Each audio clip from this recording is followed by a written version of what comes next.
Momento Edificação. Uma palavra de vida. Assista agora a palavra de hoje. Graça e paz, Igreja do Senhor Jesus. Mais uma vez, Momento Edificação, uma palavra de vida, de paz, de alegria para nossas vidas e que possamos vivê-la segundo os projetos, os planos e a obra do Senhor em nós. Amém, queridos? Queridos, eu queria falar hoje sobre uma comunidade de servo. Uma comunidade de servo. Como que você tem visto a Igreja do Senhor Jesus? Como você tem imaginado você ser igreja? Nós sermos igreja. De que forma nós podemos pensar nisso?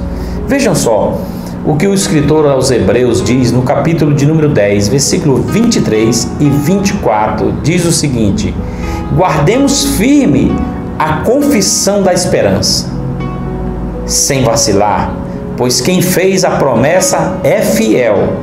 Consideremo-nos também uns aos outros, para nos estimularmos ao amor e às boas obras. Amém?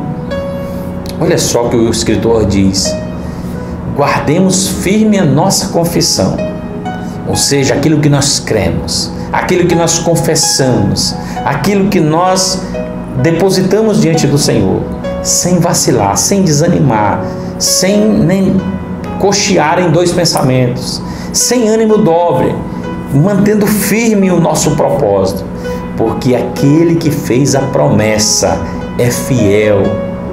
Queridos, Ele é fiel. E por que Ele é fiel? Olha só o que diz o outro versículo: consideremos-nos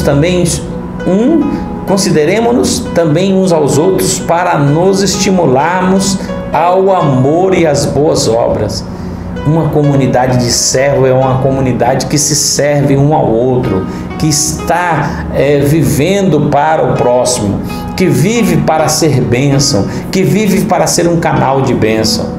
Queridos, nós precisamos rever ou repensar a nossa forma de igreja.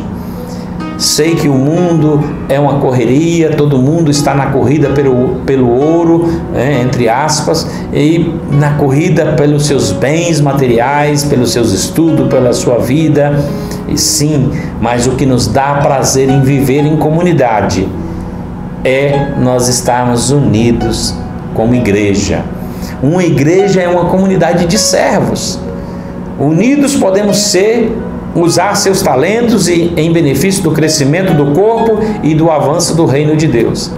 Ao buscarmos cumprir a missão cristã, não devemos subestimar o potencial da igreja numa comunidade organizada de cristãos.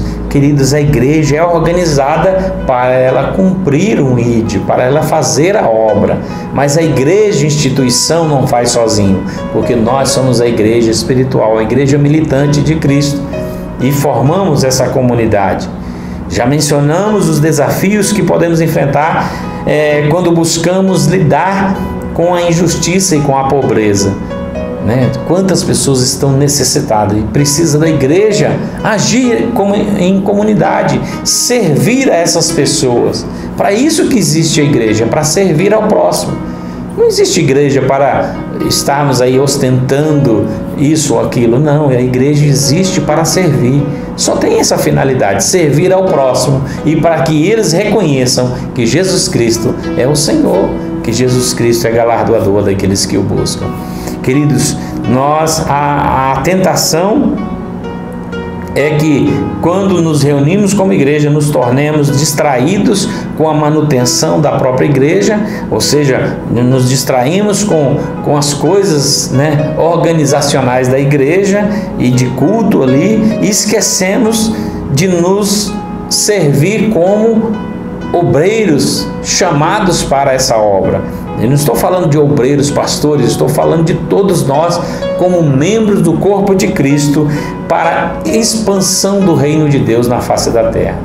Que Deus possa nos levar a entender essa mentalidade e possamos servir cheio de graça e do conhecimento do Senhor, e a obra do Senhor cresça cada vez mais em nossas vidas, no nome de Jesus. Deus abençoe sua vida, a sua família, e que nós possamos viver uma vida de servos segundo a vontade de Deus e fazer a obra, o reino de Deus crescer para a glória dele, no nome de Jesus. Amém. Deus abençoe sua vida.